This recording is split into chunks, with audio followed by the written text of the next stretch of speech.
आइए हम प्रार्थना करें। Father God, thank you for impacting our lives and our purpose with your truth. Open our eyes to see the opportunity around us, to serve you, and to grow in your blessings and favor. Bless our time together, focus our minds and soften our hearts. Make our time together count for you. Heavenly Father, we believe and trust your word. We want to grow in you more each day and to understand your promises for us. We commit our time together to you and ask that you heal and restore us as we dive into your word. We want a deeper faith. We want to meet with you and know you better. So today we say yes to what you want to show us as we read the scripture. Dear God, thank you for this beautiful group that had gathered to study your word. Help us to be real with each other and with you today. Give us courage to be honest and to talk with those we trust. We want to experience the hope, freedom, and peace that comes from your confession to you and to others. Dear Jesus, you are the author and the perfecter of our faith. You save us and sustain us. Help us to trust in you and to worship whether we have a lot of a little. May your praise bring you glory and remind us of your promises. We love you, Lord. We seek your presence and we worship you alone. Dear Lord, I pray that you will open the mouth of your servant, proclaim that word in the power of the Spirit. May you be glorified in this preparation and in this word. In Jesus' mighty name I pray. Amen. आमीन आमीन। Thank you very much. गाना गाना चाहेंगे कोई? मैं गाऊंगी जी, गाए।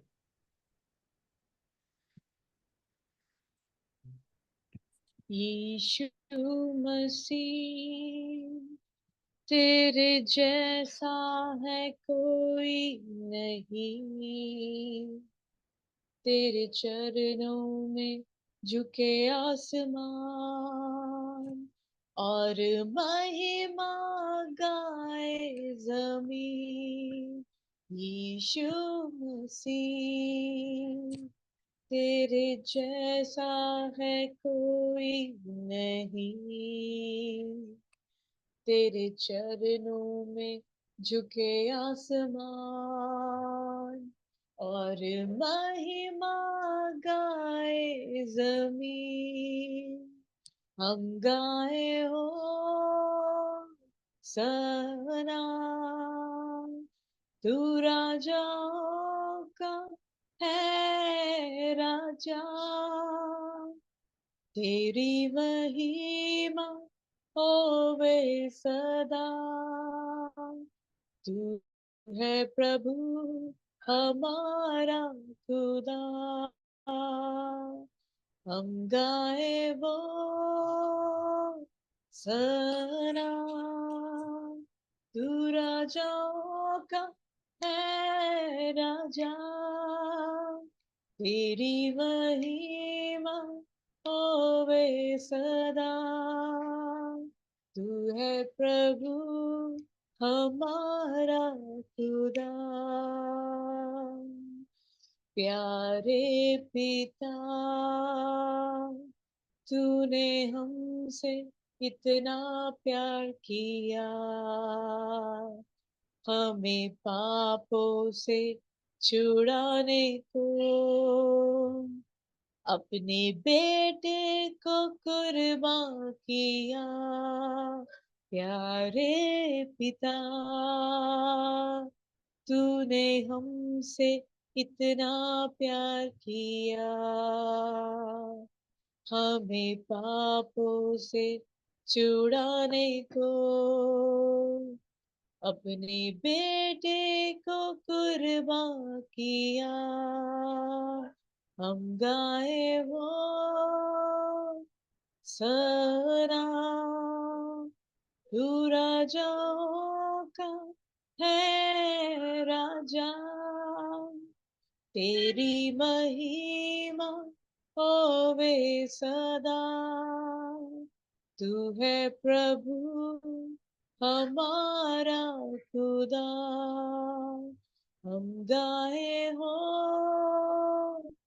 सलाम, तू राजाओं का है राजा, तेरी महिमा होवे सदा, तू है प्रभु हमारा खुदा, तू है प्रभु हमारा खुदा, तू है प्रभु हमारा खुदा.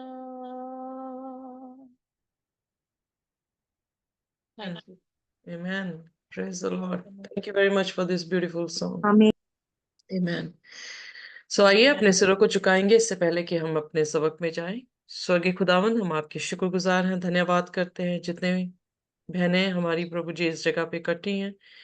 प्रभु उन सभी को आप आशीष और बरकत दें जो अभी नहीं आ पाए आज इस समय में. खुदावन उनको भी आपकी हाथों में देते हैं वीडियो के जरिए से, और प्रभु जी जिस भी तरीके से खुदावन वो आपके कलाम को सीखें, उन पर भी वही आशीष हो जैसे हम पर आज के समय पर प्रभु जी आप आशीष देने वाले हैं.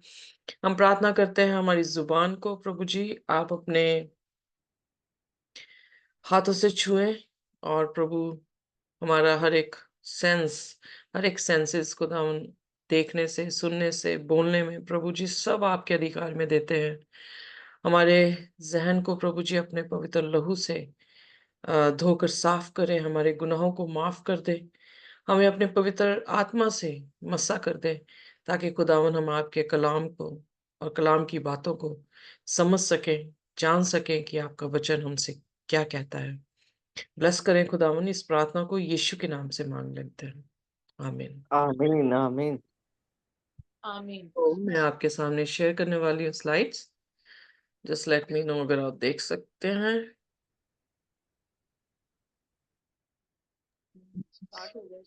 हाँ जी, देख सकते हैं जी. Sure, thank you very much. Okay, so आज जो है हम प्रकाशित वाक्य उसका 14 अध्याय उसका अध्ययन करेंगे. हमने ऑलरेडी जो है 13 अध्याय जो है वो सीख लिए हैं प्रकाशित वाक्य के, और हमने ये 14वां अध्याय जो है उसको 3 सेक्शन में जो है वो डिवाइड किया गया है. क्योंकि अगर हम 1 से 5 आयत देखें तो वो जो है 1,44,000 लोगों के बारे में जिक्र करता है, और अगर 6 से 12 में हम जाएं तो वहां पर 3 फरिश्ते पैगाम जो है यहाँ पर देखने को मिलता है, जिस पैगाम से ये 1,44,000 लोग अपने आप को तैयार करते हैं. और फिर जब तीसरा सेक्शन में जाते हैं वो है 14 से 20 आयत तक, तो वहां पर जो है वो कटनी का जिक्र इस अध्याय में किया जा रहा है. मैं आपको फिर रिमाइंड कराना चाहती हूँ कि ये जो 1,44,000 है, हमने प्रकाशित वाक्य 7 अध्याय में इसका अध्ययन कर चुके हैं. हम जानते हैं कि ये 6वीं सील के दौरान के लोग हैं.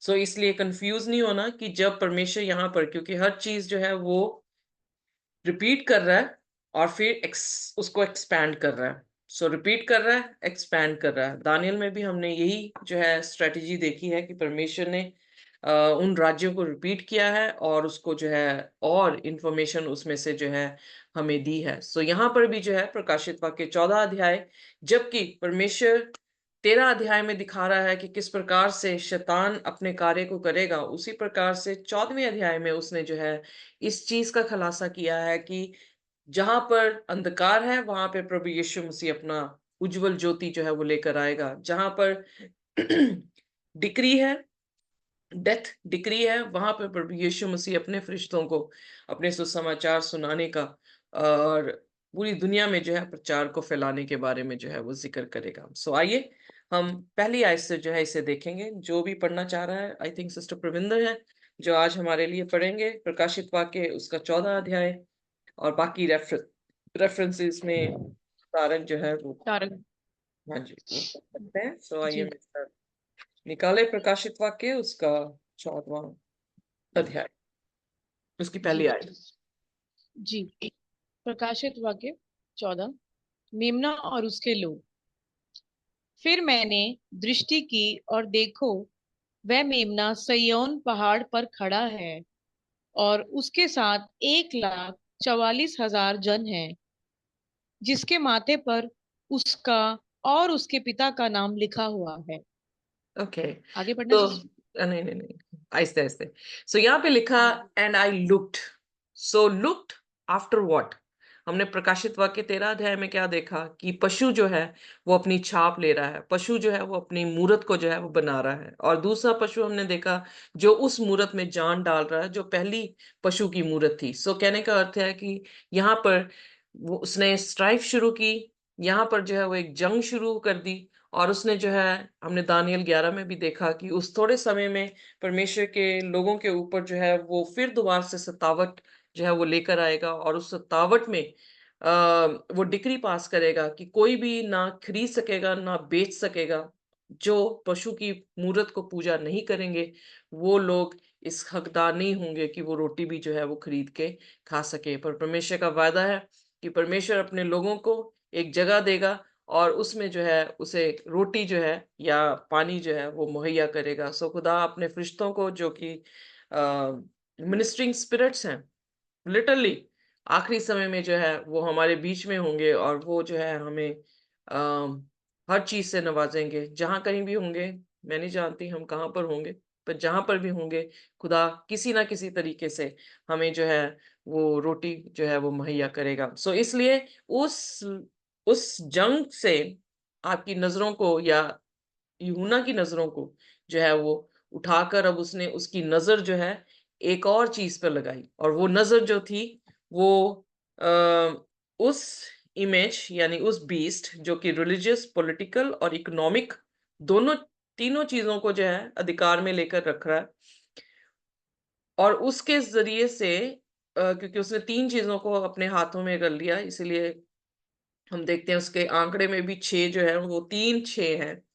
और कॉन्ट्रफिट में भी अगर हम देखें तो वो एक पशु है, फॉल्स प्रॉफिट है। तीन चीजें जो है वहां पर भी, अब जब हम आएंगे प्रकाशित वाक्य 16 अध्याय में तो वहां पर जो है उसकी ट्रिनिटी को भी जो है हम देखेंगे। सो यहाँ पर हम परमेश्वर के दास को, खुदावन जो है वो उसकी नजर को अब उस पशु से हटाकर मेमने की तरफ लेकर जा रहा है।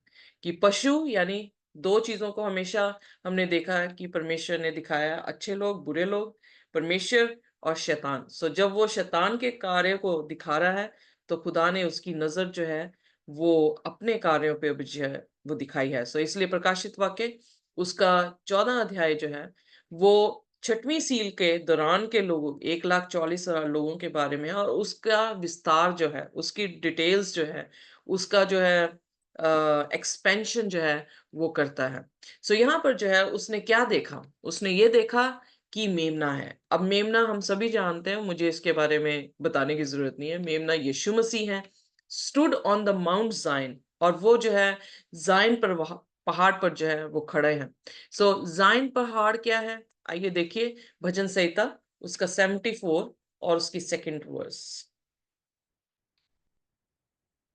भजन संहिता 74 and second verse.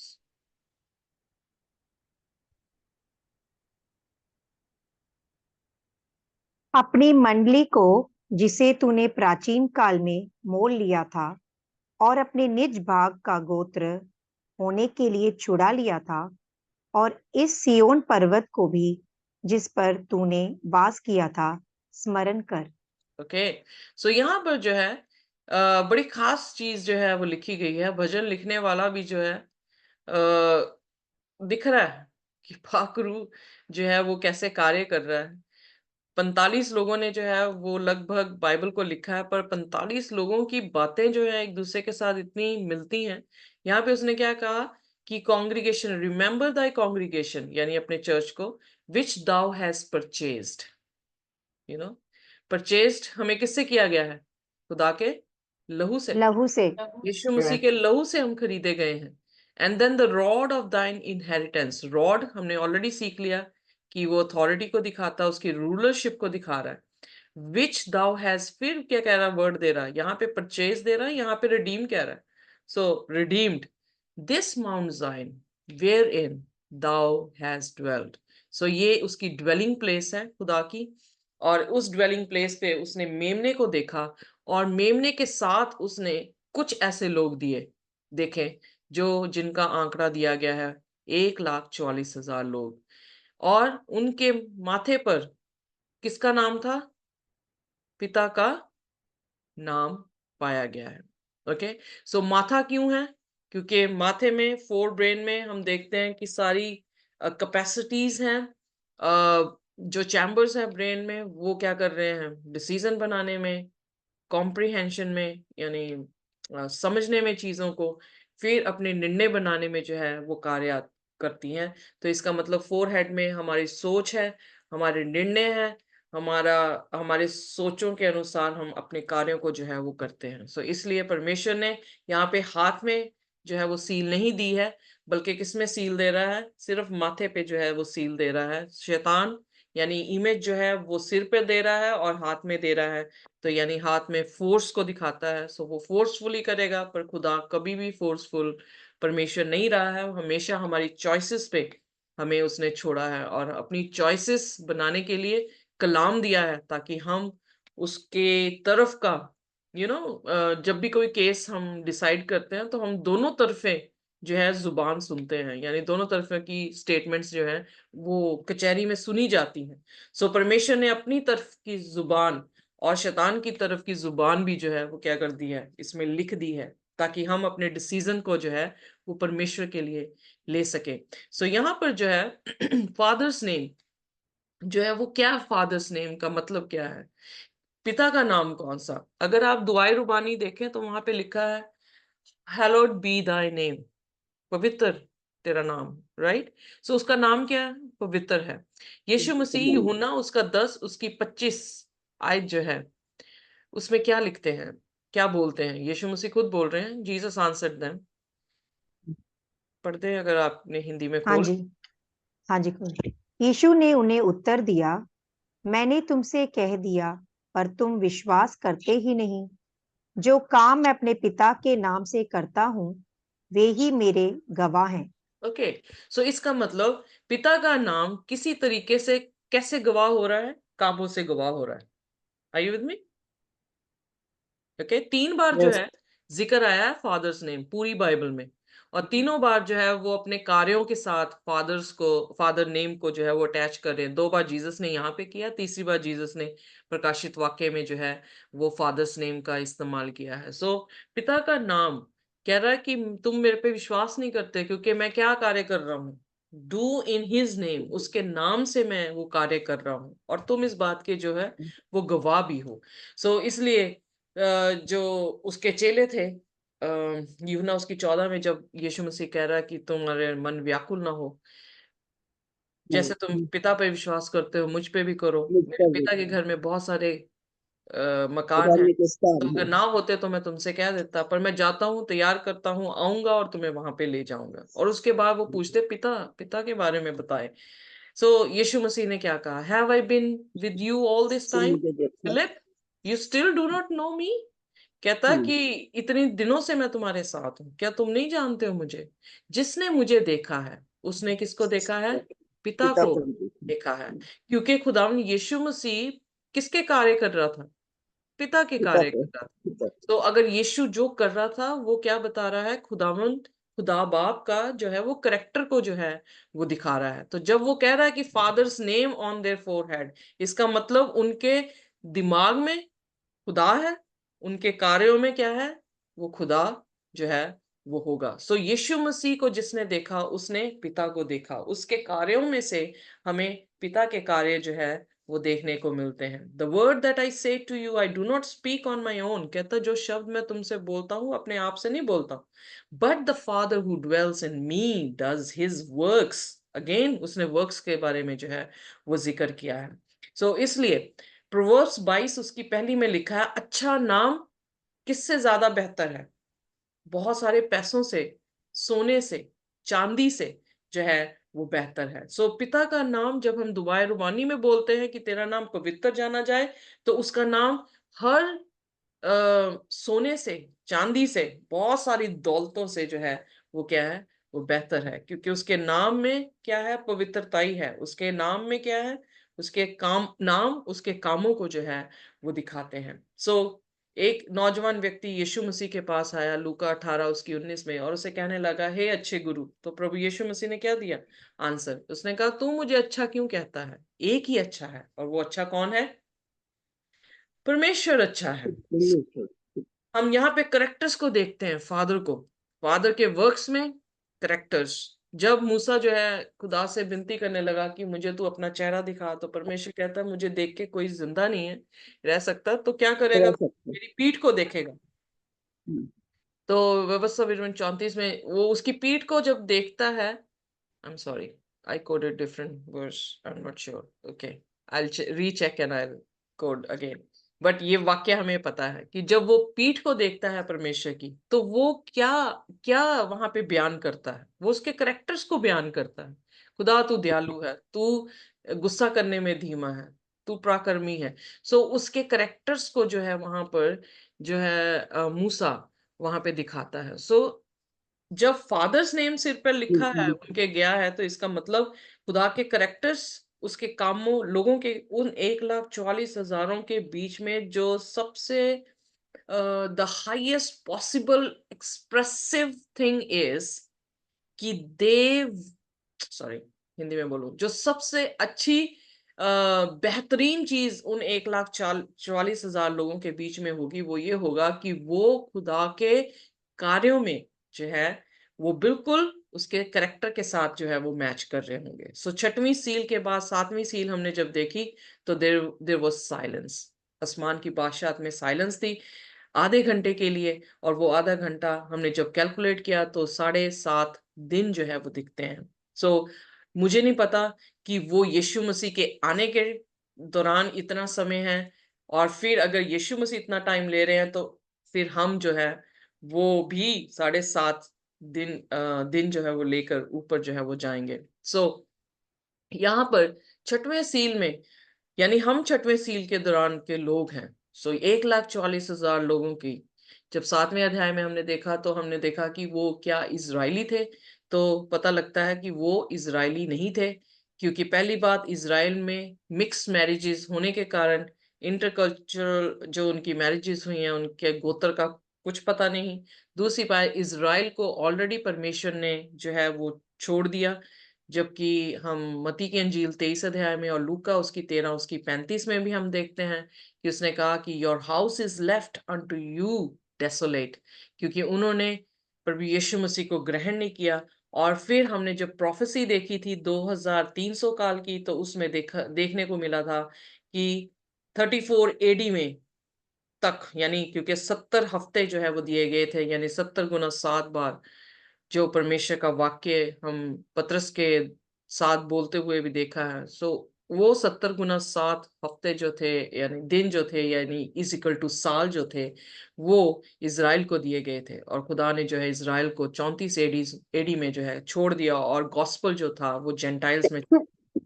तो उसी तरह से गलेतियों उसकी 3 उसकी 29 में हमने ऑलरेडी ये आयतें सीखी हुई हैं कि if you be in Christ, तो आप क्या हैं? अब्राहम की सीड हैं, आप उस प्रॉमिस के जो है अधिकारी हैं। तो इसलिए हम जो है वो स्पिरिचुअल इजराइल करके जो है वो पुकारे जाते हैं, क्योंकि हमने विश्वास किया है। तो हम विश्वास से अब्राहम की जो है वो संतान कहलाते हैं। हालांकि जब जकई लूका की अंजील उसके 19 में जब यीशु मसीह के पास आता, अपने पापों का अंगीकार करता है और कहता कि मैं ये सारे पैसे जो जिनसे लूटा है उनको मैं दे दूंगा, तो प्रभु यीशु मसीह ने उससे कहा कि आज तू अब्राहम की संतान, हालांकि वो यहूदी था, पर विश्वास के साथ वो उस दिन अब्राहम की जो है वो संतान कहलाया। उसी प्रकार से हम जो जेंटाइल्स हैं, हमें प्रभु यीशु मसीह ने ग्राफ्ट किया है किसके साथ? यहूदी कौम के साथ। थ्रू फेथ, विश्वास के साथ हम जो है अब्राहम की संतान जो है वो कहलाते हैं। इस तरह से उन्होंने जो है हमने दूसरी आयत पढ़ी कि नहीं पढ़ी अभी? सॉरी, मिस तो नहीं करती मैंने? नहीं सिस्टर, नहीं ओके, पढ़ी। पढ़ दे प्लीज, सॉरी। जी।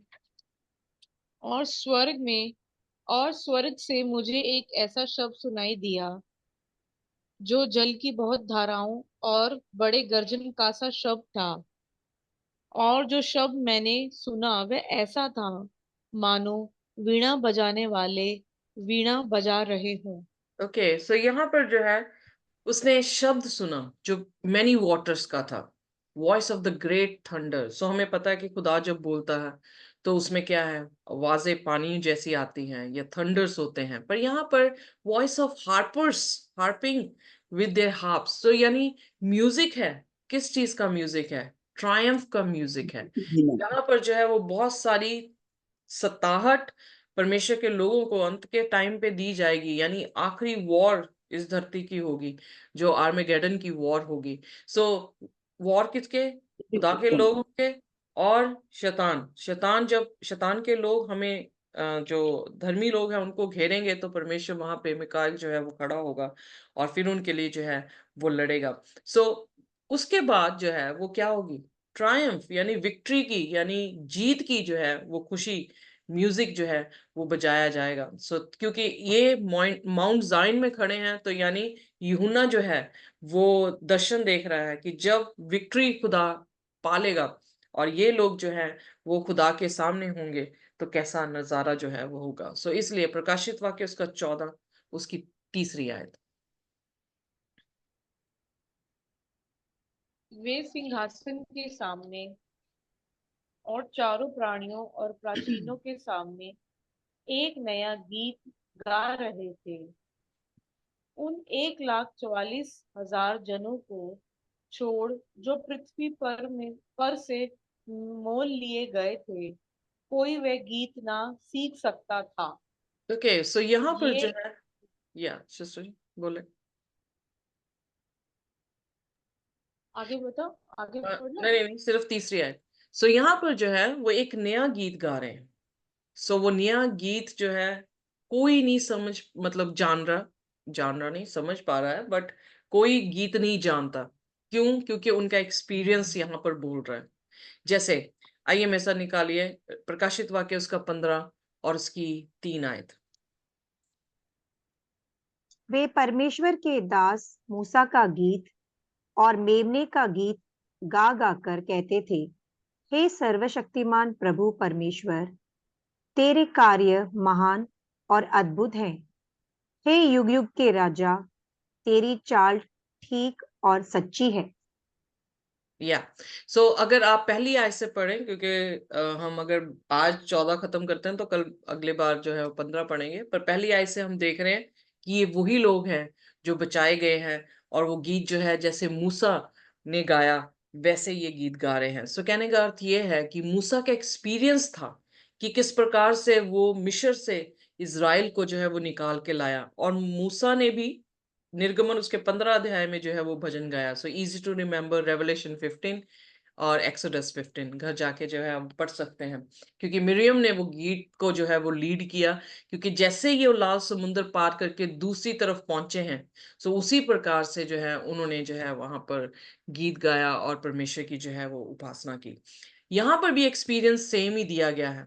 अगर हम देखें तो एक्सपीरियंस के साथ जो है वो नया गीत गा रहे हैं और उनका एक्सपीरियंस कोई और नहीं समझ सकता। अगर मैं 1260 साल के लोगों के बारे में देखूं तो एक्सपीरियंस उनके एक्सपीरियंस के ऊपर वो अपने गीत को जो है वो गाएंगे।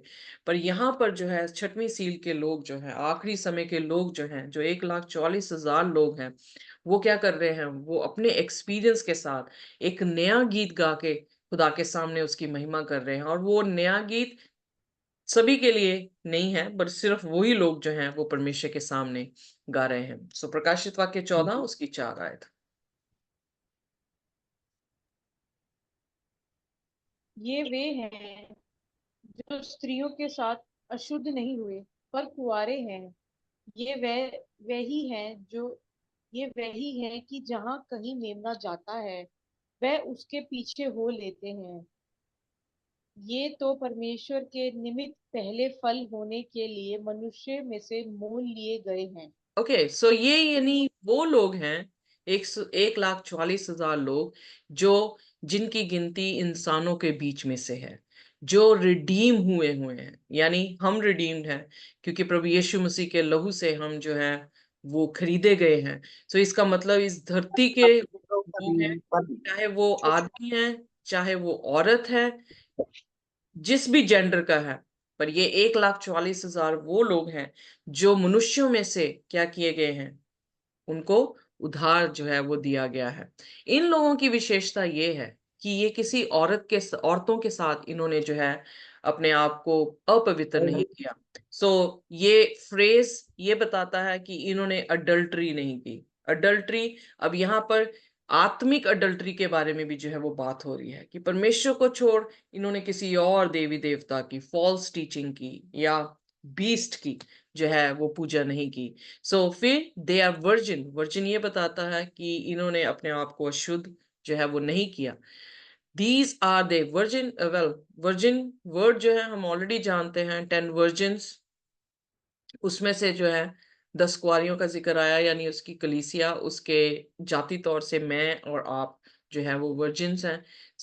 ये जिन्होंने अपने आप को किसी भी दूसरी शिक्षाओं से जो है वो अपने आप को खराब नहीं किया, उन्होंने खुदा के कलाम को पढ़ा, खुदा के कलाम के अनुसार अपने आप को जो है वो पवित्र रखा। They are they which follow lamb. अब यहाँ पे फॉलो द लैम वर्ड जो आया है, तो वेर एवर ही गोज, यानी यहाँ जहां जहां यीशु मसीह जो जो उनसे कह रहा था, जो जो कलाम ने उनसे कहा, इन्होंने उसी कलाम की बातों को जो है वो ग्रहण किया, और इसलिए ये रिडीम हुए और खुदा के फर्स्ट फ्रूट थे। अब फर्स्ट फ्रूट का मतलब क्या है? फर्स्ट फ्रूट का मतलब कि वो बहुत ज्यादा अच्छी उपज होगी, यानी उस टाइम के लोगों में से ये बेस्ट क्वालिटी के फ्रूट होंगे जो परमेश्वर ने जो है यीशु मसीह के जरिए से जो है परमेश्वर के सामने इसको भेंट जो है वो चढ़ाया है। इसलिए they are very special people. They have not, sorry, बहुत खास लोग हैं। इन्होंने अपने आप को बिल्कुल भी अपवित्र नहीं किया, ना फॉल्स टीचिंग के साथ, बहुत ही ध्यान से अपने जीवन को इन्होंने वॉचफुली, प्रेयरफुली जो है अपने जीवन को बिताया।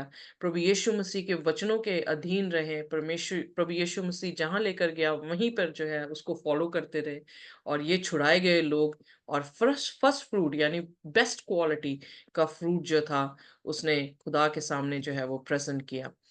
अब 5वां वचन प्लीज। उनके मुंह से कभी झूठ ना निकला था, वह निर्दोष है। ओके, खुदा के तख्त के सामने इतना ही नहीं था, बल्कि ये लोगों ने अपनी जुबान से झूठ भी जो है वो नहीं बोला, और इनके इनके चरित्र में कोई फॉल्ट नहीं निकला। कहने का अर्थ ये है कि they are the copy paste of Jesus Christ. यीशु मसीह के पीछे चल रहे हैं, जिसको देखेंगे उसके जैसे बन जाएंगे। तो यीशु के वचनों को देख रहे हैं तो यीशु के वचनों जैसे जो है उनके करेक्टर जो है वो फॉर्म हो रहे हैं। इसका मतलब father name is the character. Because पिता का नाम जो है चरित्र है, उसके कार्य हैं, तो ये लोग वैसे ही कार्य रख रहे हैं। तो ये लोग जो है खुदा की सीरत में जो है वो बदले हुए लोग हैं, खुदा जैसे दिखते हैं। इसलिए ये बेस्ट क्वालिटी है उसकी इस धरती से, जिन्हें खुदावंद यीशु मसीह ने अपने तख्त के सामने और एक नया गीत उनको दिया है ताकि वो गाएं, क्योंकि उन्होंने अपने कपड़े जो है वो खराब नहीं किए हैं। अब 5 आयतें हमने पढ़ ली हैं। अब 6वीं आयत में इन लोगों ने कौन सा ऐसा कलाम सुना था जिस कलाम के जरिए से इनके चरित्र में यीशु मसीह का चरित्र जो है वो नजर आता है। आइए हम 6वीं आयत से जो है इसे पढ़ेंगे। 3 स्वर्गदूत। फिर मैंने एक और स्वर्गदूत को आकाश के बीच में उड़ते हुए देखा, जिसके पास पृथ्वी पर के रहने वालों की हर एक जाति और कुल और भाषा और लोगों को सुनाने के लिए सनातन सुसमाचार था। ओके, यहाँ पर जो है फरिश्ते जो सुसमाचार लेकर आ रहे हैं, लिटरली ये फरिश्ते नहीं हैं, पर खुदा के लोग हैं जिन तक खुदा का वचन पहुंचा है, और वो दुनिया के शोर शोर तक जो है खुदा के वचन को लेकर आ रहे हैं। यहाँ पे लिखा है कि every nation, tribe, language and people, यानी ये भी यूनिवर्सल गॉस्पल जो हो इस धरती पर जो है वो दिया जाएगा। अगर शैतान ने अपनी हुकूमत यूनिवर्सल की है, तो खुदा भी अपनी सच्चाई का पैगाम जो है वो पूरी दुनिया के शोर में, हर भाषा में, हर राज्य में, हर कुल में, हर लोग के बीच में जो है वो देगा। और उसका सनातन गॉस्पेल क्या है? What is the eternal gospel? किसी ने मेरे से ये प्रश्न पूछा। It is very simple. उसका इटर्नल गॉस्पेल, जैसे यीशु मसीह खुद अपने आप में एक गॉस्पेल है, क्या वो इटर्नल है? यस, कभी नहीं बदलते हैं। पर आइए देखिए, पहला कुरिन्थियन उसका 5:15 और उसकी 1 से 4 आयत, उसमें जो है पौलुस क्या कहता है, उसका गॉस्पेल क्या है? यीशु मसीह और यीशु मसीह का मरना, गाड़ा जाना और दोबारा से जी उठना एक हमारे लिए क्या है? एवरलास्टिंग गॉस्पेल है। ये गॉस्पेल इवन स्वर्ग की बादशाहत में भी प्रचार किया जाएगा, जब हर सब्बत के और हर नए चंद्रमा के दिन हम सभी एकत्रित होंगे, जो कि यशायाह उसकी 66 अध्याय में जिक्र आता है कि हम इकट्ठे होंगे और वहां पर हम सभी मिलकर परमेश्वर की इबादत जो है वो करेंगे। सो पहला कुरिन्थियन उसकी 15, उसकी 1 से 4 आयतें। मसीह का पुनरुत्थान। हे भाइयों, अब मैं तुम्हें वही सुसमाचार बताता हूँ जो पहले सुना चुका हूँ, जिसे तुमने अंगीकार भी किया था और जिसमें तुम स्थिर भी हो। उसी के द्वारा तुम्हारा उद्धार भी होता है, यदि उस सुसमाचार को जो मैंने तुम्हें सुनाया था स्मरण रखते हो। नहीं तो तुम्हारा विश्वास करना व्यर्थ हुआ। इसी कारण मैंने सबसे पहले तुम्हें वही बात पहुंचा दी जो मुझे पहुंची थी, कि पवित्र शास्त्र के वचन के अनुसार यीशु मसीह हमारे पापों के लिए मर गया और गाड़ा गया, और पवित्र शास्त्र के अनुसार तीसरे दिन जी भी उठा। ओके, सो यीशु मसीह हमारे लिए एवरलास्टिंग गॉस्पेल है। मैं कल जो हूँ आज भी सैमुएल की पुस्तक में से दूसरा सैमुएल उसका 7 अध्याय को जो है मैं दिखा रही थी, और वहां पे परमेश्वर जो है क्योंकि दाऊद जो है उसके मंदिर को बनाने की बात कर रहा है, और नातान जो है या नेतन जो है वो उसे कह रहा है कि तू बना। बट परमेश्वर फिर रात को उसको स्वप्न दिखाता है कि दाऊद मेरा मंदिर नहीं बनाएगा, पर इसकी अंश से एक ऐसा आएगा जो मेरे मंदिर को जो है वो बनाएगा। किसके बारे में उसने वहां पे प्रोफेसी की? यीशु मसीह के बारे में। यीशु मसीह ने कहा तुम इसे क्या करोगे? तुम इसे तोड़ दो, पर मैं इसे 3 दिन में क्या कर दूंगा?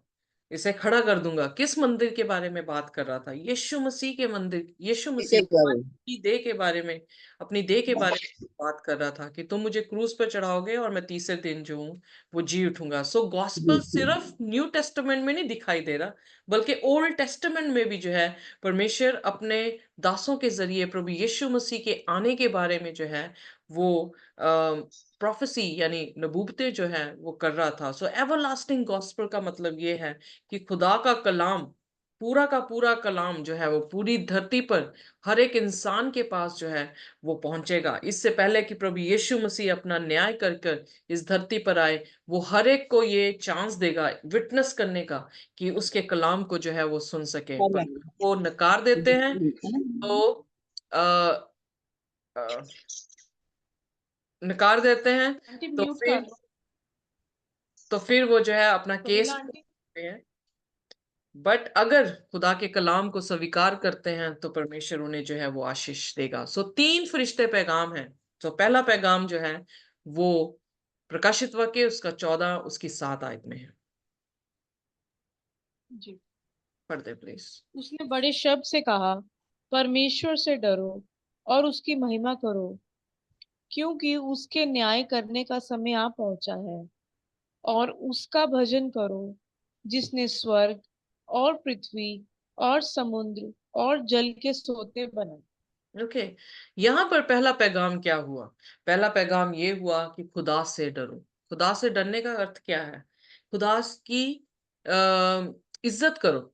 एक ऐसा माइंडसेट जिसमें आप खुदा को सीरियस लेना शुरू करते हैं। जो यहाँ पे फियर लिखा है उसका मतलब ओरिजिनली ये है कि यू टेक गॉड सीरियसली। उसके साथ खेलिए मत, खुदा के साथ खेलिए मत। खुदा को बहुत सीरियसली जो है उसकी हर एक बात को बहुत सीरियसली ले लें। इसको कहते हैं खुदा से डरने का बात। जैसे खुदा के वचन में लिखा है खुदा से डरना किसकी शुरुआत है?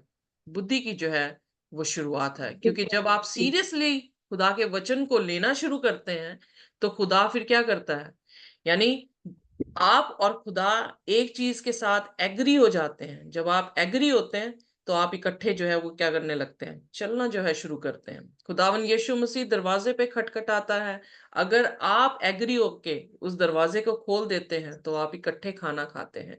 सो इसलिए फियर गॉड मीन्स, जो ओरिजिनली वर्ड का मीनिंग है वो ये है कि खुदा को सीरियसली जो है वो लेना शुरू करो। यानी ऐसा माइंड हो जाना चाहिए आपका कि आप खुदा को मजाक में ना लें। इसीलिए बाइबल में गलातियों उसकी 6 में लिखा, खुदा ठट्ठों पे उड़ाया नहीं जाता, जो तुम बोगे वही तुम क्या करोगे, काटोगे। सो जब हम खुदा को सीरियसली लेते हैं तो वो है कि हम खुदा की क्या कर रहे हैं, हम उसके डर में हैं, हम उसको रेवरेंस दे रहे हैं, हम उसको इज्जत जो है वो दे रहे हैं। फिर उसने कहा गिव ग्लोरी टू हिम। खुदा को ग्लोरी कैसे दी जा सकती है? पौलुस कहता जो तुम कुछ खाते हो या पीते हो तो उसके साथ तुम क्या करो, प्रभु की जो है वो महिमा करते हो। पहला कुरिन्थियों उसकी 10 और उसकी 31 आयत में लिखा है, वेदर देयरफॉर यू ईट और ड्रिंक और whatsoever you do all to the glory of God. So यहाँ पर हम देखते हैं कि जब हमारा माइंड सेट होता है कि हम सीरियस हैं खुदा के लिए, और वो सीरियसनेस हमारी लाइफस्टाइल में दिखना शुरू होता है कि जो कुछ भी हम कर रहे हैं, खा रहे हैं, पी रहे हैं, चल रहे हैं, फिर रहे हैं, हम परमेश्वर को महिमा दे रहे हैं, दैट लाइफस्टाइल हमारी हैबिट बनता है। हैबिट जो है वो आगे जाके पर्सनैलिटी को फॉर्म करता है, पर्सनैलिटी आगे जाके एक करेक्टर को जो है वो बनाती है। सो इसलिए सबसे पहली सीढ़ी ये है कि हम प्रभु यीशु मसीह को सीरियस लेना जो है वो शुरू करें। और फिर उसके बाद जब हम सीरियस लेना शुरू करते हैं खुदा को, फिर हमारे कामों में तब्दीली आती है, फिर हम ट्रांसफॉर्म होना जो है वो शुरू करते हैं। फिर हमारी एक आदत बनने लगती है कि हमने इस चीज को नो कहना है, इस चीज को यस कहना है। फिर वो आदत जो है वो हमारी पर्सनैलिटी में फॉर्म हो जाती है, और पर्सनैलिटी आपकी करेक्टर को जो है वो फॉर्म कर देती है। सो इस तरह से ये कलाम, जो पहले फरिश्ता कलाम था, वो पहला फरिश्ता कलाम जो है वो यही था, fear God, give glory to him, for the hour of his judgment is come।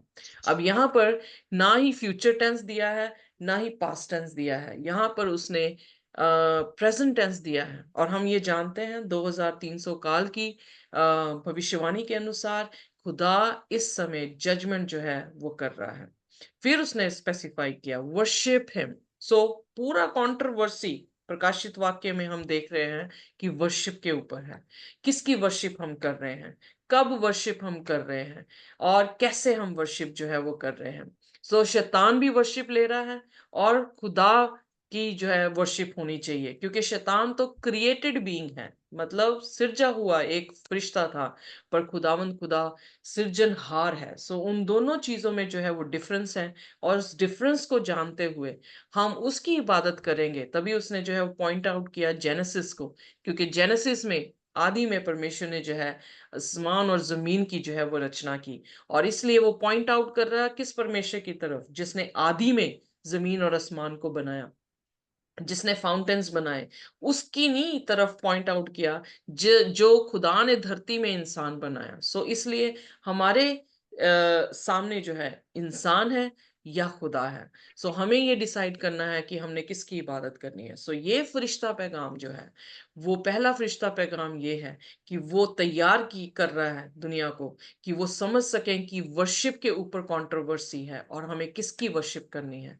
और यहाँ पर जो वो साफ साफ उस परमेश्वर की तरफ रेफर कर रहा है जिस परमेश्वर ने आदि में इस धरती को जो है बनाया था। सो इसलिए आपका माइंडसेट ऐसा होना चाहिए कि आप यीशु मसीह की बातों को सीरियसली लें, आपका आपके कामों में प्रभु यीशु मसीह की ग्लोरी हो। इसीलिए यीशु ने कहा कि अच्छे काम जब तुम करोगे तो मेरा पिता जो स्वर्ग में है उसकी क्या होगी, बढ़ाई जो है वो होगी। सो यानी हमारे अच्छे कामों से परमेश्वर को क्या मिलती है, महिमा जो है वो मिलती है।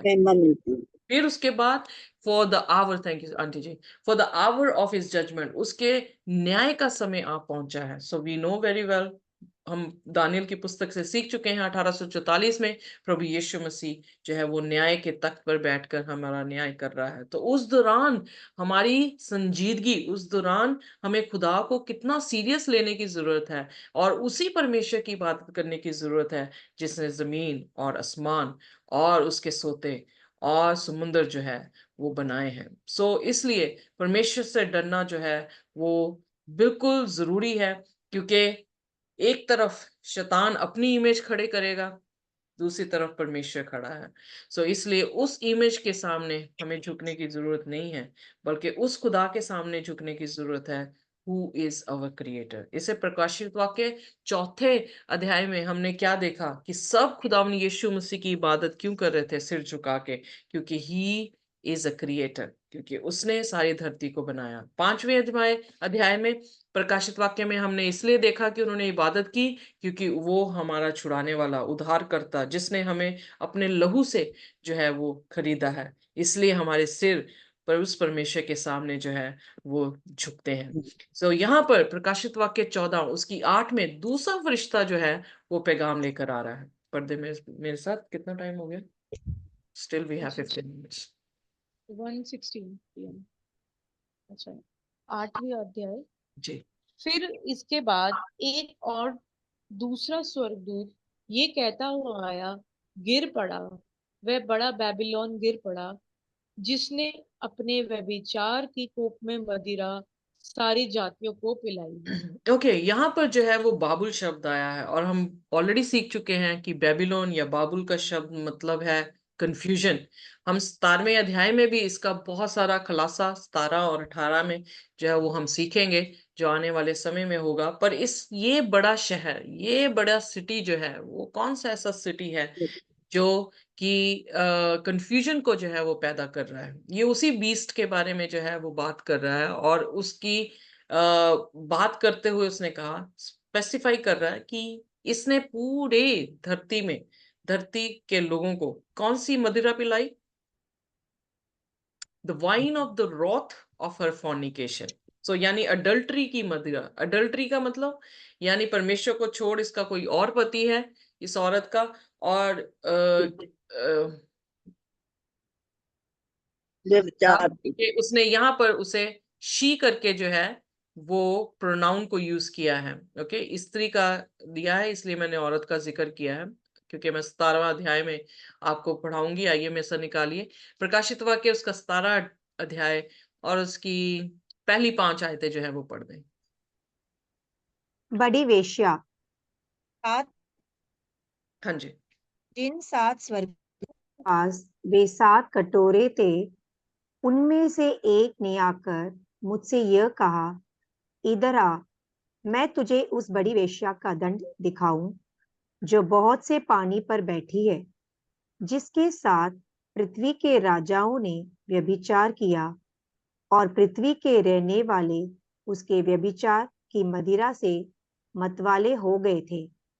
तब वह मुझे आत्मा में जंगल को ले गया और मैंने लाल रंग के पशु पर, जो निंदा के नामों से भरा हुआ था और जिसके 7 सिर और 10 सींग थे, एक स्त्री को बैठे हुए देखा।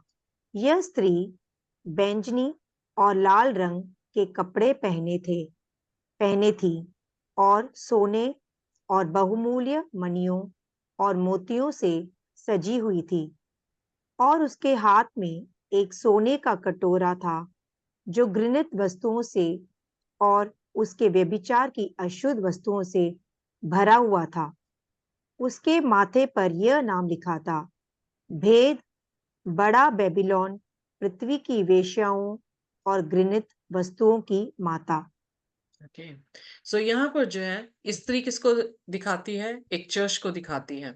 अब जब उसने वो बीस्ट दिखाया है तो बीस्ट के ऊपर स्त्री बैठी है, तो क्या दिखा रहा है कि वही पशु, जिस पशु को दानियल में और प्रकाशित वाक्य में बार बार जो है वो दिखाया गया है। अगर हम इसकी 6वीं आयत को पढ़े तो वहां पर लिखा है कि इसने क्या किया है, संतों के लहू को बहाया है, उन्हें जो है वो मार्टर्स बनाया है, मार्टर्स शहीद जो है उन्हें किया है। सो ये वही कलीसिया के बारे में जो है वो जिक्र प्रकाशित वाक्य 17 अध्याय में है। पर उसका नाम जो है उसने क्या दिया, हालांकि उसे बाबुल कह रहा है, यानी कंफ्यूजन, सारी फॉल्स टीचिंग उससे आ रही हैं, और उसे क्या कहा जा रहा है, mother of harlots and abomination of the earth. So उसे मां कहा गया है, किसका, उन सभी कलीसियाओं का जो उसकी शिक्षाओं के साथ जो है अपने आप को पाल रही हैं। सो यानी उसकी मदिरा जो है उसने पूरी दुनिया को, राजाओं को, पूरे चैप्टर को पढ़ेंगे तो वो देखने को मिलता है कि राजाओं को, बड़े बड़े लोगों को ने भी जो है उस कप से जो है उस मदिरा को जो है वो पिया है। सो यहाँ पर जो दूसरा पैगाम खुदा के फरिश्ते, खुदा के दास जो है इस धरती पर लेकर आ रहे हैं, वो ये है, आई एम सॉरी, वो ये है कि ये बड़ा बाबुल जो है वो क्या है, गिर गया है। गिर गया है मतलब आत्मिक तौर से ये गिर गया है, इसके पास सच्चाई नहीं है, इसके पास सिर्फ क्या है, फॉल्स टीचिंग है। सो रोमन कैथोलिक चर्च के बारे में परमेश्वर ने उनके कपड़ों के बारे में भी जो है वो रंग दिया कि उन्होंने स्कारलेट और रेड कलर के जो है वो वस्त्र पहने हैं, गहनों से लदे हुए हैं, यानी वो उनके पास अपनी खूबसूरती नहीं है, वो क्या कह रहे हैं, अपने आप को गहनों से। अगर आप देखें हमारे ईस्टर्न में जितने भी गॉडेसेस हैं उनको क्या पहनाते हैं, गहने जो है वो पहनाते हैं। पर यीशु मसीह ने जब सृष्टि की रचना की तो औरत को गहने नहीं पहनाए थे उसने। सो इसलिए डिफरेंस है, खुदा जब अपनी सृष्टि के साथ चलता है तो वहां पे गहने जो है उसने नहीं दिए, पर जब शैतान अपनी कलीसिया, झूठी कलीसिया को खड़ा कर रहा है तो उसे किस तरह से सजाया हुआ खुदा ने दिखाया, जैसे कि अर्थली लोग अपने आप को सजाते हैं। सो इसलिए खुदा के लोग जो है वो बिल्कुल खुदा के लोग सिंपल हैं, और जो अर्थली लोग हैं वो अपने आप को जो है वो बहुत सजाते हैं। जैसे आप देखेंगे प्रोस्टिट्यूट जो है वो कितना अपने आप को सजाती हैं, अपने गहनों से लद लेती हैं, अपने मेकअप से अपने आप को इतना क्या कहते हैं, अट्रैक्टिव बनाती हैं, ताकि वो दूसरों को क्या कर सके, अट्रैक्ट कर सके, और वो क्या कर सके, अडल्ट्री जो है वो कर सके। सो ये इसके साथ जो है वो लिंक होता है। सो बट यहाँ पर दूसरा जो फरिश्ता है वो पैगाम इस झूठी कलीसिया के बारे में बता रहा है कि वो गिर गया, वो बड़ा शहर गिर गया जिसने सारों को जो है वो अपनी मदिरा के साथ, व्यभिचार की मदिरा के साथ जो है उस कप से जो है वो पिलाया है। सो आइए उसके बाद हम देखते हैं तीसरा फरिश्ता जो है वो क्या पैगाम लेकर आता है। प्रकाशित वाक्य उसका 14 उसकी 9वीं आयत। फिर इनके बाद एक और तीसरा स्वर्गदूत बड़े शब्द से ये कहता हुआ आया, जो कोई उस पशु और उसकी मूर्ति की पूजा करे और अपने माथे या अपने हाथ पर उसकी छाप ले, वह परमेश्वर के प्रकोप की निरी मदिरा जो उसके क्रोध के कटोरों में डाली गई है पिएगा, और पवित्र स्वर्गदूतों के सामने और मेमने के सामने आग और गंधक की पीड़ा में पड़ेगा। ओके, सो तीसरे फरिश्ते ने जो है वो ये प्रचार किया, ये वार्निंग थी कि इस जो है बीस्ट का ना ही इमेज के सामने, ना ही अपने माथे पे उसके जो है वो क्या निशान को, ना हाथ में ना माथे पे अपने निशान को ले, क्योंकि जो भी लेगा वो क्या होगा, खुदा के साथ। इसीलिए यीशु मसीह ने कहा जो मेरे साथ, जो दुनिया के साथ जिसका प्यार है वो उसका प्यार मेरे साथ नहीं है, राइट।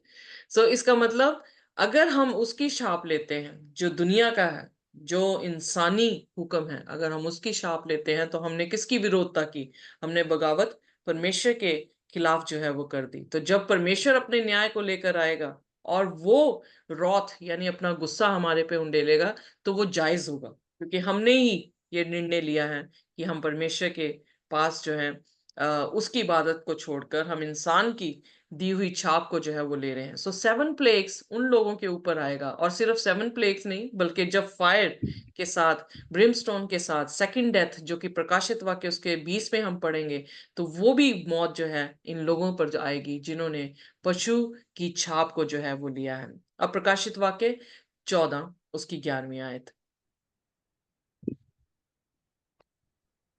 जी 11वीं में ही है ना? नहीं, 10वीं। अच्छा 10वीं पढ़ रहे, हाँ नहीं, सॉरी। 11 11। सॉरी 10 तक पढ़ लिया था। पढ़ लिए तो उनकी, हाँ जी, 11वां, उनकी पीड़ा का धुआं युगायुग उठता रहेगा, और जो उस पशु और उसकी मूर्ति की पूजा करते हैं और जो उसके नाम की छाप लेते हैं, उनको रात दिन चैन ना मिलेगा। ओके, सो यहाँ पर जो है काफी लोग जो है वो कंफ्यूज हो जाते हैं। यहाँ पे ये सोचते हैं कि जो खुदा की हेल इस धरती पर आएगी, दुष्टों पर आएगी, तो वो जो है वो हमेशा हमेशा तक जो है वो जलते रहेंगे, और हमेशा हमेशा तक जो है हम मतलब आग में वो खत्म नहीं होंगे, जलते रहेंगे। पर बाइबल यहाँ पे जो ये फ्रेज बता रहे हैं, फॉर एवर एंड एवर, इसका अर्थ ये नहीं है जैसे दाऊद को कहा गया कि तेरा राज्य फॉर एवर एंड एवर रहेगा। वेल, वो फॉर एवर एंड एवर यीशु मसीह को अगर हम प्रोफेसी को देखें तो यस वी कैन से कि उसका राज्य जो है फॉर एवर एवर। बट जब हम सैमुअल की पुस्तक को पढ़ते हैं, आइए देखिए पहला सैमुअल उसका पहला अध्याय और उसकी 21 आयत और फिर उसकी 28वीं आयत। तो जब बात आती है कि फॉर एवर एंड एवर किसी दूसरे इंसान के बारे में बात की जाए, तो वो अर्थ उसका ये होता है कि जब तक वो जिंदा है तब तक। सो जब भी आग की गंधक खुदा लोगों पे फेंकेगा, तो वो हमेशा हमेशा के लिए नहीं जलते रहेंगे, पर जब तक वो जीवित हैं तब तक वो उस जगह पे जो है वो जलेंगे। अब यानी आग कितनी जल्दी आपको जलाती है, इट ऑल डिपेंड्स। तो इसलिए वो उस पहले सैमुअल उसका पहला उसकी 21 आयत कोई भी जो है वो पढ़ दे।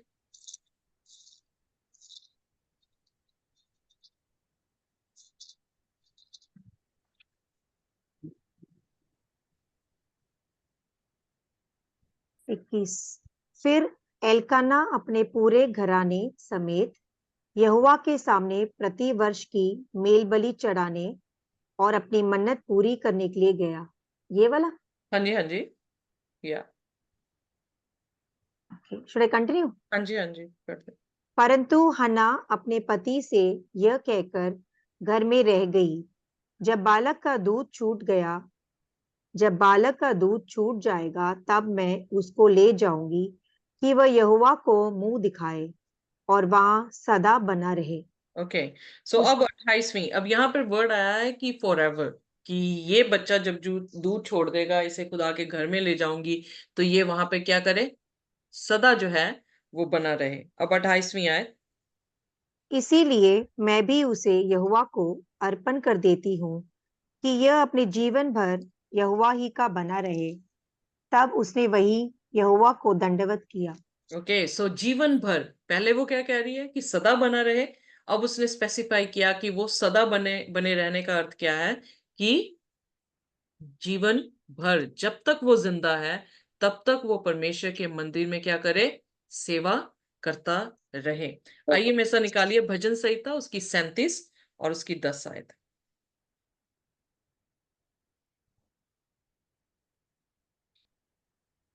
थोड़े दिन के बीतने पर दुष्ट रहेगा ही नहीं, और तू उसके स्थान को भली भांति देखने पर भी उसको न पाएगा।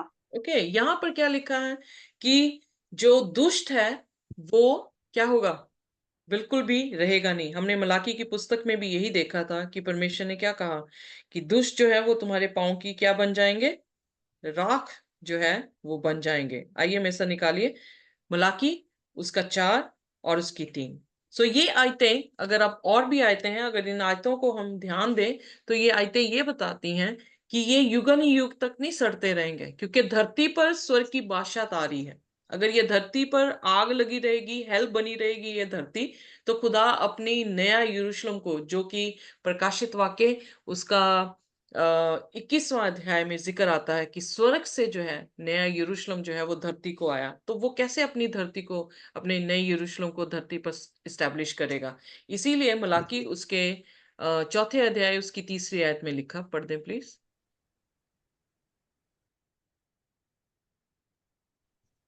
हाँ। तब तुम दुष्टों को लताड़ डालोगे, अर्थात मेरे उस ठहराए हुए दिन में वे तुम्हारे पांवों के नीचे की राख बन जाएंगे। ओके, सो यहाँ सेनाओं के यहोवा का यही वचन है। एग्जैक्टली, आमेन। सो यहाँ पर क्या परमेश्वर कह रहा है कि आग आएगी वो जलेंगे, तब तक जलेंगे जब तक वो खत्म नहीं हो जाते, और उसके बाद क्या बन जा रहे हैं, वो राख जो है वो बन जा रहे हैं। सो इसका मतलब तभी यीशु मसीह जब धरती जो है आग से खत्म कर देगा, जब आग से पाप को खत्म हो जाएगा, पाप और पाप कराने वाला भी जब खत्म हो जाएगा, तो वो यरूशलेम को, प्रकाशित वाक्य 21 अध्याय उसकी पहली आयत में लिखा कि वो स्वर्ग से यरूशलेम को जो है वो कहाँ लेकर आ रहा है, धरती पर जो है वो लेकर आ रहा है। सो यहाँ पर ये इस प्रेज से इसका अर्थ ये नहीं है कि फॉर एवर एवर चलते जलते रहेंगे। कौन सा ऐसा बाप है, अगर बाई चांस मैं मेरी बेटी हद से ज्यादा बुरी हो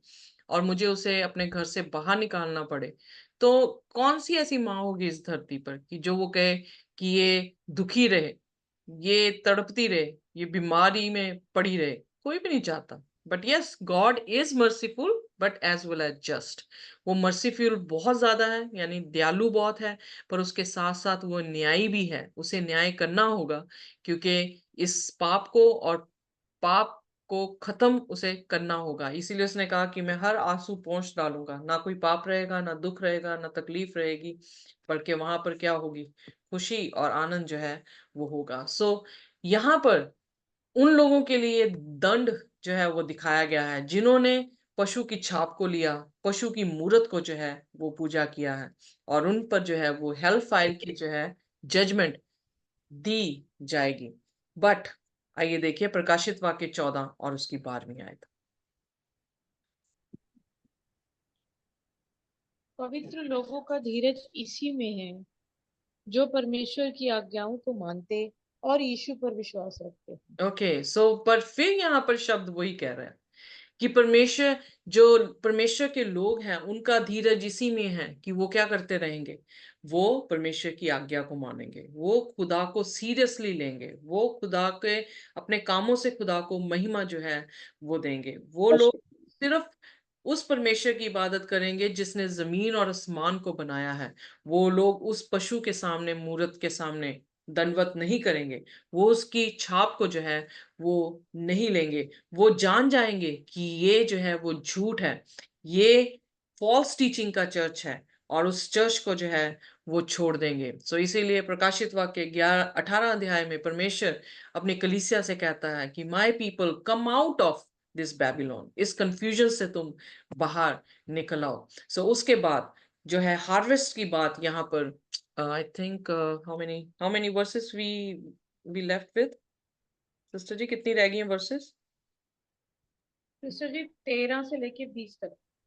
13 से। So will discuss next time. Okay, harvest के बारे में जो है वो यहाँ पे जिक्र आया। अगर आप पढ़ना चाहते हैं मैं पढ़ा सकती हूँ, इट्स क्वाइट क्विक। सिस्टर 13वीं लास्ट रह गई है, फिर कटनी में है इसमें। हाँ जी, वही तो मैं हिंदी कह वाली में। वही मैं कह रही। चलो ये लास्ट पढ़ लेते हैं फिर। फिर मैंने स्वर्ग से ये शब्द सुना, लिख, जो मृतक प्रभु में मरते हैं वे अब से धन्य हैं। आत्मा कहता है हाँ, क्योंकि वे अपने सारे परिश्रम से विश्राम पाएंगे और उनके कार्य उनके साथ हो लेते हैं। ओके, सो खुदा उनको धन्य कह रहा है जो प्रभु यीशु मसीह में क्या होते हैं, मर जाते हैं।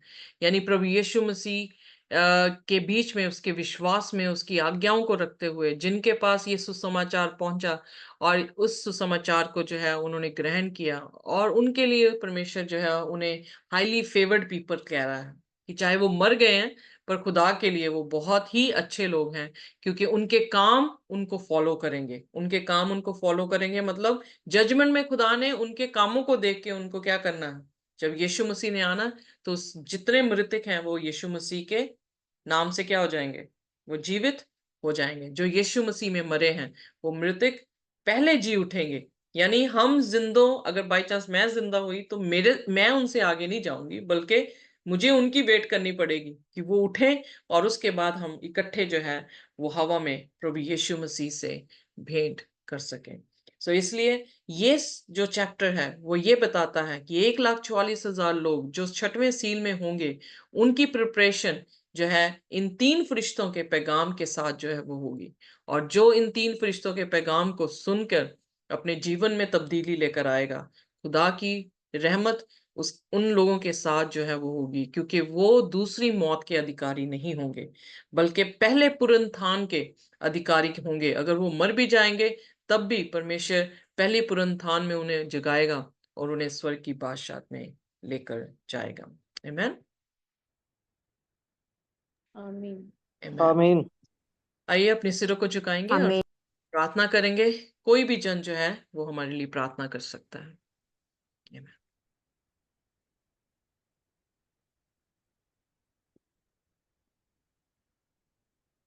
धन्यवाद, धन्यवाद, धन्यवाद। पिता परमेश्वर, आपका धन्यवाद करते हैं फिर से इस समय के लिए जो आपने हमें दिया प्रभु जी। और प्रभु हम आपसे क्या कहें, आप तो इतने महान परमेश्वर है प्रभु जी कि आपकी महिमा हर तरफ है प्रभु जी। आपने ही इस दुनिया को बनाया और आप ही परमेश्वर इस दुनिया का अंत भी करेंगे मेरे खुदावन। धन्य है प्रभु जी। और सनातन काल को भी आप ही ने चलाना है मेरे परमेश्वर। हम आपका धन्यवाद करते हैं प्रभु जी कि प्रभु जी क्या कहें प्रभु, हमारे पास ये शब्द नहीं है प्रभु आपकी महिमा को बयान करने के लिए प्रभु जी, क्योंकि सब कुछ आप ही के द्वारा बनाया गया प्रभु जी, आप ही के द्वारा सिरजा गया मेरे परमेश्वर। इस समय को प्रभु जी हम आपके हाथों में सौंपते हुए प्रभु जी आपके आगे धन्यवाद की भेंट चढ़ाते हैं प्रभु जी कि आपका ये पवित्र कलाम जो प्रकाशित वाक्य है, जो हमारे जीवनों में आपने हमें चुना और हमें बांटा है प्रभु जी तेरी बंदी के द्वारा आए परमेश्वर, तेरी पवित्र आत्मा जी के द्वारा परमेश्वर। हम आपका पिता पुत्र और पवित्र आत्मा का सर झुका के पूरी आत्मा के साथ, पूरे दिल से, पूरे प्राण से, पूरे हृदय से धन्यवाद की भेंट चढ़ाते हैं आए परमेश्वर। और प्रभु जी ये जो भी हमने आज सुना या पढ़ा और इसको समझा है मेरे खुदावन, ये हमारे हृदय की पट्टियों पे लिखा जाए मेरे खुदावन खुदा, और हमारे मनों में परमेश्वर ये वास करने पाए मेरे खुदा, हमारी आत्मा में भी। और प्रभु हम इसे औरों को बताने के लायक बने परमेश्वर। प्रभु जैसे आप कहते हैं कि मैं पवित्र हूँ, पवित्र बनो, प्रभु ये फजल आप हमारे साथ, हमारे जिंदगियों में रहे मेरे खुदावन। Yes master. और तेरी बंदी के द्वारा आज जो समझाया गया है परमेश्वर, इन्हें बहुत आयात से परमेश्वर अपने लिए और अपनी खिदमत के लिए इस्तेमाल करे मेरे परमेश्वर पिता। प्रभु जी दुनिया की छोर तक परमेश्वर ये कलाम जाने पाए, जिन्होंने भी ये फॉल्स टीचिंग्स ली हैं आए खुदावन, वो प्रभु जी उनकी आंखों से वो चीजें हैं प्रभु जी वो हटनी शुरू हो जाए मेरे खुदावन। और प्रभु जी ज्योति चमकने पाए आपकी हर तरफ मेरे खुदावन, क्योंकि अंधकार तरफ हर तरफ फैल रहा है प्रभु, लेकिन ज्योति आपकी तरफ से ही है मेरे खुदावन खुदा। एक एक जन पे हम तेरी आशीष चाहते हैं, सबको खुदा बाप तेरे लहू से, तेरे बदन से, तेरी पवित्र आत्मा से बांधते हैं प्रभु जी। और अब जो भी प्रभु जी आने वाले समय के लिए जो भी हमारी टीचिंग्स हैं उसको भी हम आपके पवित्र हाथों में सौंपते हैं। जितने लोग और आएंगे प्रभु जी, उनको प्रभु जी अपनी ओर से लेके आ प्रभु जी, वो हमारी तरफ से नहीं प्रभु, वो आपकी तरफ से आए। और जो परमेश्वर गड़बड़ करने वाले लोग हैं या कुछ ऐसी बाहर के भी लोग हैं खुदावन, उन सबको प्रभु जी डिस्कनेक्ट कर दे परमेश्वर इस मीटिंग से मेरे खुदावन खुदा। आप जानते हैं प्रभु कि हम क्या मांग रहे हैं मेरे परमेश्वर। किसी भी तरह की कोई भी गड़बड़ की पावर यहाँ काम ना करने पाए मेरे खुदावन खुदा। और अब जो भी परमेश्वर अपने अपने कामों के लिए जाते हैं आए खुदावन, आप उनके साथ अपने अंग संग होकर परमेश्वर उनके साथ रहें, उनके आने जाने में उनके साथ, उनके हर एक कार्य को हम आपके पवित्र हाथों में सौंपते हैं आए परमेश्वर। आप उसे पूरा करे प्रभु जी और बहुत आयात से संभाले प्रभु जी। तू दया कर, अनुग्रह कर और अपने नाम की महिमा ले। यीशु मसीह नासरी के नाम से मांगते हैं प्रभु जी, आमीन। आमेन आमीन। आमीन। आमीन। Thank you very आमीन। much. आमेन आमेन आमेन। आमीन। Praise the lord. Thank you Ritu sister ji, ਤੁਹਾਨੂੰ ਪ੍ਰਭੂ ਬਹੁਤ ਬਲੈਸ ਕਰੇ यस, आमीन। ਸਾਰਿਆਂ ਨੂੰ। Thank you so much, thank you so much sister.